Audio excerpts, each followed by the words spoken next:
Imagine a world where the rain stops, not for a season, but for generations, where the great rivers of the largest rainforest on Earth run dry, their beds cracking under a relentless sun, where the lush green canopy, teeming with life, gives way to a silent, dusty desert. This isn't a scene from a dystopian novel. This is the Amazon, around 2,500 years ago, and we're only just beginning to understand the cataclysm that reshaped it. I'm Ibnul J. Farabi, and this is Empire Builders, the rise and fall of civilizations.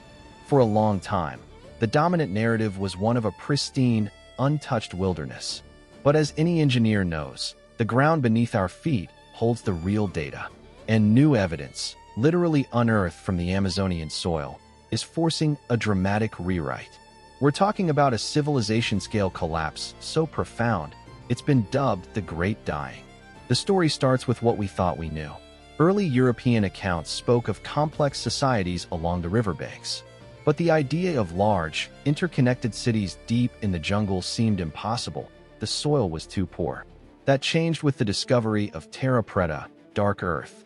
This incredibly fertile, human-made soil wasn't a natural accident. It was ancient biochar, a testament to sophisticated agriculture and dense, settled populations. This was the first clue that the Amazon was once a garden, carefully cultivated by millions. Then came the LiDAR. That's light detection and ranging technology, which lets us digitally strip away the forest canopy from an airplane.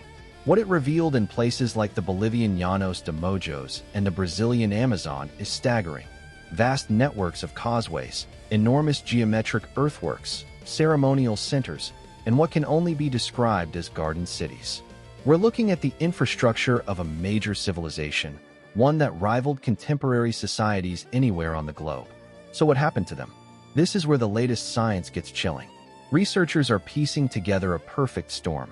Core samples from lake beds show a dramatic spike in charcoal around 1,500 to 2,500 years ago, evidence of massive, widespread fires.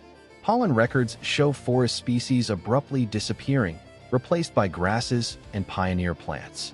The climate data from ice cores and sediments points to a prolonged, severe megadrought. The rain simply vanished. This wasn't just a bad century.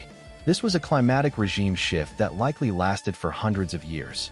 The civilization built on managing water, on enriching soil, on predicting seasonal floods, found its entire foundation pulled out from under it. The garden cities, the causeways, the complex social structures, all became obsolete in the face of a drying world. The population would have faced starvation, conflict over dwindling resources, and eventual dispersal.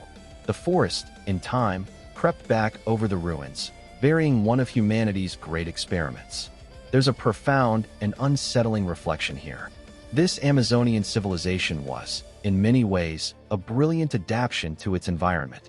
They didn't conquer their landscape. They engineered a symbiotic relationship with it, creating the fertile terra preta that still baffles and inspires agronomists today. Yet, they were exquisitely vulnerable to a specific variable, stable rainfall. When that system failed, their entire world failed with it. It makes you think about our own civilizations, our own dependencies. We engineer marvels, megacities humming with technology, global supply chains that feel immutable. But we, too, are built on a set of stable assumptions about climate, about resources. The story of the Amazon's great dying is a testament to human ingenuity, but also a stark lesson in planetary-scale vulnerability.